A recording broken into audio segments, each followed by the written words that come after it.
ఈ ఉగాది నుండి astrology plus law of attraction తో కొత్త జీవితాన్ని మొదలు పెట్టండి. వెంటనే జేకేఆర్ గురువు గారి పర్సనల్ అపాయింట్మెంట్ తీసుకోండి. Welcome to India's largest digital media network Suman TV. మనతో ఈ రోజు తోడు నీడ ఫౌండర్ రాజేశ్వరమ్మ గారు ఉన్నారు. వారితో మాట్లాడదాం. అమ్మ నమస్కారం. నమస్తే అమ్మా. ఈ రోజుల్లో మనం చూస్తూ ఉన్నాము, ఎక్కువగా భార్యలు ఇబ్బంది పెడుతున్నారని భర్తలు వెళ్ళి కంప్లైంట్స్ ఇస్తున్న సందర్భాలు చూస్తున్నాం. అవును, ఒకప్పుడు ఏంటంటే భర్తలు ఇబ్బంది పెట్టేవాళ్ళు భార్యలని, అవును. ఇప్పుడు భార్యలను చూస్తేనే భర్తలు భయపడుతున్నారు. రివర్స్ లో అవుతుంది. ఏంటన్నట్టు ఇది జంబలక్కడి కాలం ఎప్పుడు ఒకేలా ఉండదు కదమ్మా. కాలం ఎప్పుడు ఒకేలా ఉండదు. కొన్నాళ్ళు భర్తల డిమాండ్ ఉండేది ఎక్కువ. అంటే భర్తలు భార్యని హింసించడము, బాధించడము, అదేదో వాళ్ళ హక్కులో ఫీల్ అవడం చాలా సహజంగా ఉండేది. అది ఇప్పుడు ఆడపిల్లలకి అది రివర్స్ అయింది. అంటే ఆడపిల్లలు కూడా మగపిల్లలతో సమానంగా చదువుకుంటున్నారు, ఉద్యోగాలు చేస్తున్నారు. వీళ్ళకు వాళ్ళతో పాటు సమానమైనటువంటి అర్హతలు ఎప్పుడైతే వచ్చాయో నీ లెక్క నాకేంటి అన్న భావన సహజంగా ఆడవాళ్ళలో పెరుగుతుంది. అది ఎప్పుడైతే పెరిగిందో వీళ్ళు వాళ్ళని డామినేట్ చేయడం మొదలెడతారు. ఒకప్పుడు వాళ్ళు వీళ్ళని డామినేట్ చేశారు, ఇప్పుడు తిరగబడింది, వాళ్ళు వీళ్ళని డామినేట్ చేస్తున్నారు. అయితే ఆడ మగ అన్నది ఒక తేడా తప్ప డామినేషన్ అనేది ఎప్పుడూ తప్పదు. ఎవరో ఒకరు రెండో వాళ్ళని డామినేట్ చేయాలనుకుంటారు. ఎవరు బలవంతులు అయితే వాళ్ళు డామినేట్ చేస్తారు. ఇప్పుడు ఆడవాళ్ళు సహజంగా బలవంతులు అయ్యారు. వాళ్ళకంటే ఎక్కువ చదువుకుని, వాళ్ళకంటే ఎక్కువ జీతం సంపాదించుకుని, అన్ని విధాలా నేను నీకంటే ఉన్నతరాల్ని, నువ్వెవడు నన్ను కొట్టడానికి అన్న భావన ఆడవాళ్ళలో వచ్చేసింది. అంచేత నీ లెక్క నాకు లేదు. ముఖ్యంగా విడాకులు, తేలిగ్గా విడాకులు తీసుకోవడం, ఇంకొక పెళ్లి చేసుకోవడం ఈజీ అయిపోయింది. అవకాశాలు ఎక్కువ వచ్చాయి. ఆడవాళ్ళకి ఏంటంటే ఒకప్పుడు ఇది తప్పు, ఇది పాపం, ఇలా చేయకూడదు, ఇలా చేస్తే నా పెద్దవాళ్ళు తిడతారు, నేను మళ్ళీ వెనక్కి ఎలా పెడతాను వాళ్ళు ఒప్పుకోకపోతే, ఇలాంటి భయాలు ఉండేవి. ఇప్పుడు ఆప్షన్స్ చాలా ఉన్నాయి. మీరు ఒప్పుకోకపోతే నేను హాస్టల్లో ఉంటా, ఉమెన్స్ హాస్టల్లో ఉంటా, నాకు నచ్చిన వాడిని నేను పెళ్లి చేసుకుంటా, అన్నిటికీ మించి లివ్ ఇన్ రిలేషన్. ఇది లేకపోతే నేను లివ్ ఇన్ రిలేషన్లో ఉంటా, హాయిగా నాకు నచ్చినట్టు నేను జీవిస్తాను, మీరెవరు నాకు చెప్పడానికి అని అసలు తల్లిదండ్రుల మాట పెళ్లికే వింటాలా, ఇక విడాకులకి ఎక్కడ వింటారు వాళ్ళు. పెళ్లి అనేది కూడా ఒకప్పుడు రెండు కుటుంబాలకు సంబంధించి ఉండేది. అటేడు తరాలు ఇటేడు తరాలు చూసి పెద్దవాళ్ళు కూర్చొని నిర్ణయం చేయడం అనేది పూర్వం ఒక పద్ధతి అది ఒకప్పుడు. ఇప్పుడు ఏంటంటే పెళ్లి అంటే రెండు జీవితాలకి సంబంధించిన సమస్య. భార్య భర్త ఇద్దరే, వీళ్ళకి ఇష్టమైతే చేసుకుంటారు, వాళ్ళకి ఇష్టమైతే కలిసి ఉంటారు, వాళ్ళకి ఇష్టం లేకపోతే విడిపోతారు. వాళ్ళ పెళ్లిలో కానీ వాళ్ళ విడాకుల్లో కానీ పెద్దవాళ్ళ ప్రమేయం ఎంత మాత్రమో ఉండట్లా.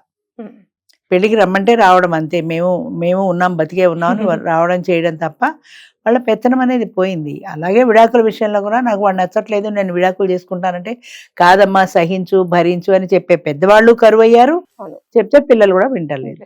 అందుకని వాళ్ళు విడాకులు ఇచ్చుకుంటే ఆహా ఇచ్చుకున్నావా అనుకోవాల్సిందే. ఇప్పుడు దీనికి సంబంధించే నేను ఒక విషయం చెప్తే ఆశ్చర్యపోతావు నువ్వు. ఆ మధ్య ఎక్కడో పేపర్లో కూడా చదివాను. ఈ నువ్వు కూడా వినే ఉంటావు, భార్య బాధితుల సంఘం అని ఒక సంఘం ఉంది. అది ఏదో జోక్గా అనుకునే వాళ్ళం కానీ నిజంగా సంఘం ఉంది, దాంట్లో సభ్యులు కూడా ఉన్నారు. ఇప్పుడు సభ్యులు పెరుగుతూ వస్తున్నారు. అంటే ఒకప్పుడు ఏంటంటే నా భార్య కొట్టింది అని చెప్పుకోవడం సిగ్గుచేటు అని ఫీల్ అయ్యేవాళ్ళు. ఇప్పుడు అలాంటి బాధితులు ఎక్కువ అయిపోతున్నారు కాబట్టి భార్య బాధితుల సంఘం పెరుగుతోంది, అందులో సభ్యులు పెరుగుతున్నారు, భార్య బాధితులు కూడా పెరుగుతున్నారు. రీసెంట్గా తర్వాత ఈ కల్చర్ బాగా పెరిగిపోయిన తర్వాత డ్రింక్ చేయడం అనేది ఆడవాళ్ళు కూడా చేస్తున్నారు. అది పెద్ద తప్పులా ఫీల్ అవటాలా. ఒకప్పుడు మగవాడు తాగితేనే ఆశ్చర్యంగా అనుకునేవాళ్ళు, ఆ తర్వాత మగవాడు తాగడం అలవాటు అయిపోయింది, అది కామన్ అయిపోయింది. ఇప్పుడు ఆడవాళ్ళు కూడా పెద్ద పెద్ద ఫ్యామిలీస్లో ముఖ్యంగా ఆడవాళ్ళు కూడా డ్రింక్ చేస్తూ ఉంటారు. అదొక కల్చర్, దాన్ని తప్పుగా అనుకోవడానికి వీల్లేదు. అలా దానికి డ్రింక్కి ఎడిక్ట్ అయిపోయిన ఆడవాళ్ళు కూడా ఉన్నారు.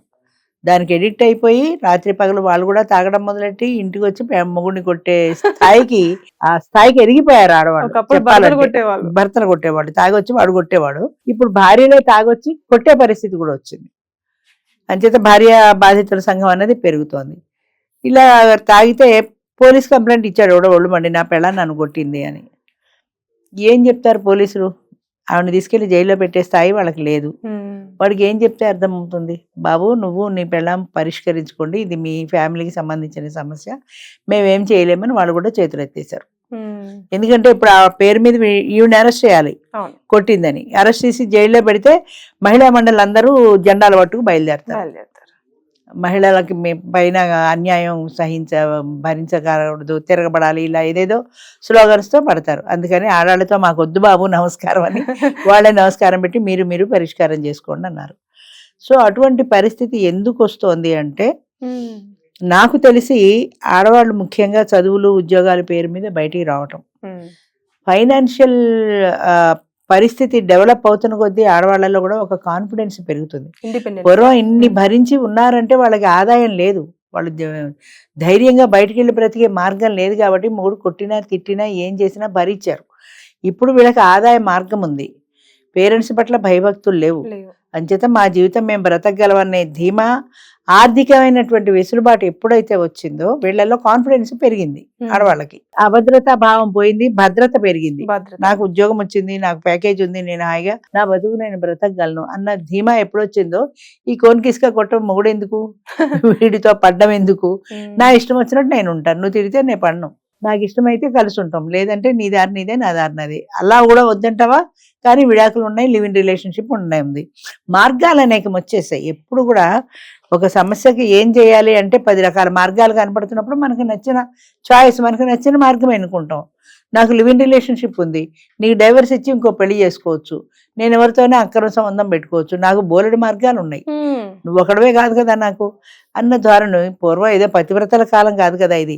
ఒక మొగుడే వాడికి కాళ్ళే పట్టుకోవాలి, వాడి తన్నినా భరించాలి, వాడే నా భర్త, వాడే నా దైవం అనే రోజులు ఎప్పుడో పోయాయి. అంచేత నువ్వు కాకపోతే ఇంకోడు, నీ బాబులు అంటాడు ఇంకోడు, నీకు విడాకులు ఇచ్చేస్తా వాడిని పెళ్లి చేసుకుంటా, లేదంటే లివ్ ఇన్ రిలేషన్ లో ఉంటా. ఏదైనా సరే విడాకుల దగ్గరకే ఆగుతుంది. పొద్దున్నే ఒక అమ్మాయి ఫోన్ చేసింది నాకు, నేను లివ్ ఇన్ రిలేషన్ లో ఉండాలనుకుంటున్నానండి. అసలు లివ్ ఇన్ రిలేషన్ అంటే ఏంటో తెలుసా నీకు? ఆ అమ్మాయికి ఒకటే తెలిసింది, లివ్ ఇన్ రిలేషన్ లో ఉంటే వాడితో హాయిగా ఎంజాయ్ చేయొచ్చు, అంతకు మించిన ప్రపంచ జ్ఞానం లేదు జనాలకి. చాలా మంది వాడు ఎవడో మెసేజ్ పెట్టాడు, నేను 55 ఏళ్ళు నాకు, నేను నా ఫ్యామిలీ వరంగల్లో ఉంటుంది, నేను పని మీద హైదరాబాద్లో ఉంటాను, నేను లివ్ ఇన్ రిలేషన్ లో ఉండాలనుకుంటున్నాను. పెళ్ళాముండగా లివ్ ఇన్ రిలేషన్ ఏ లా యాక్సెప్ట్ చేస్తుంది? నువ్వు సింగిల్ అయితే లివ్ ఇన్ రిలేషన్ లో ఉండొచ్చు, నువ్వు సింగిల్ కాకుండా నా పెళ్ళాం బతుకుంది కానీ నేను లివ్ ఇన్ రిలేషన్ లో ఉంటానంటే ఎవరు ఒప్పుకుంటారు? చట్టం ఒప్పుకోదు కదా. ఒకవేళ అది పబ్లిక్ కి తెలియదు కదా అనుకున్నా, వచ్చినాడది ఊరికే వస్తుందా నీకు? నీ పెళ్ళాం పిల్లలు నీకు ఉండగా దాన్ని కూడా పోషించాలి, అటు పెళ్ళాం పిల్లల్ని పోషించాలి, ఇటు దీన్ని పోషించాలి. ఈ లివ్ ఇన్ రిలేషన్ లో దీని ఖర్చు ఎక్కువ ఉంటుంది. అంచేత ఇలాంటి పరిస్థితి వచ్చినప్పుడు మగవాడు ఏం చేయాలి? రకరకాలైనటువంటి మార్గాలు వచ్చినప్పుడు భార్యలు అంటే ఇప్పుడు ఇలాంటి లివ్ ఇన్ రిలేషన్లో మొగుడు ఉన్నా అది భరించవచ్చు భార్య, ఎందుకంటే అమ్మాయి పెద్ద చదువుకోపోవచ్చు, ఉద్యోగం చేసుకునే స్తోమత లేకపోవచ్చు, ఏదో నా కర్మ 55 ఏళ్ళు వచ్చి వీడికి నా కర్మ కొద్దీ 50 ఏళ్ళకి ఇలాంటి బుద్ధి పుట్టిందని బాధపడుతుంది. అప్పటికే పిల్లలు 25 వాళ్ళు అయి ఉంటారు కదా. ఇప్పుడు పిల్లల ముందు ఏమన్నా దెబ్బలాడతాం, ఏం విడాకులు తీసుకుంటాం అని చాలా మంది భరిస్తారు. ఇప్పుడు ఏంటంటే ఈ కేసులో ఆడవాళ్ళకి చదువులు, ఉద్యోగాలు, అవకాశాలు పెరిగిన తర్వాత వీళ్ళు ఎంత మాత్రం బెండ్ కావటల్లా, తలొగ్గాల్సిన పరిస్థితి మాకు లేదు. ఇష్టమైతే ఉండు, కష్టమైతే నువ్వే పో, కావాలంటే ఇష్టమైతే ఉండు, కష్టమైతే పో, అంతే అనే పరిస్థితి ఆడవాళ్ళకు వచ్చింది. ఒకప్పుడు మగవాళ్ళ డామినేషన్ ఉండేది, అదే నేను చెప్తున్నా. ఇప్పుడు ఆడవాళ్ళ డామినేషన్ వచ్చింది, భరించాల్సిందే, తప్పదు. ఎందుకంటే అప్పుడెప్పుడో మగాళ్ళు భరిస్తే నేనేం చేశాను, మా తాతల కాలంలో తిట్టారు, నేను తిట్టట్లేదు కదా అంటే నీ కర్మ ఇప్పుడు వచ్చింది, మరి అప్పట్లో లేదు, అందుకని వాళ్ళు భరించారు. అప్పుడు ఆడవాళ్ళు భరించారు, ఇప్పుడు ఆడవాళ్ళు రేజ్ అయ్యారు, మగవాళ్ళు భరించారు, అంతే, తప్పదు.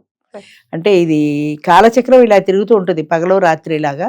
కొన్నాళ్ళు వీళ్ళ డామినేషన్ అయింది, కొన్నాళ్ళు వాళ్ళ డామినేషన్, భరించాల్సిందే. కాదంటే ఏం చేయగలవు, విడాకులు వచ్చుకుని నువ్వు కూడా వెళ్ళిపో, ఇంకో పెళ్లి చేసుకో, ఇంకో పెళ్లి చేసుకున్నా కూడా మళ్ళీ అదే అంతే కదా. అదే అందుకనే అంటే ఆడవాళ్ళకి మెయిన్ విద్యా అవకాశాలు, ఉపాధి అవకాశాలు వచ్చిన దగ్గర నుంచి, ఫైనాన్షియల్ ఇండిపెండెన్స్ పెరిగిన దగ్గర నుంచి వాళ్ళ అభిప్రాయాలు కూడా మారుతున్నాయి. ఇప్పుడు ఆడపిల్లలకి పెళ్లి కావాలంటే చూడు, డామినేషన్ ఆడపిల్లలదే ఎక్కువ, ఆడపిల్లల పేరెంట్స్దే ఎక్కువ ఉంది అని అంటున్నారు జనరల్ గా, పబ్లిక్ టాక్ అది.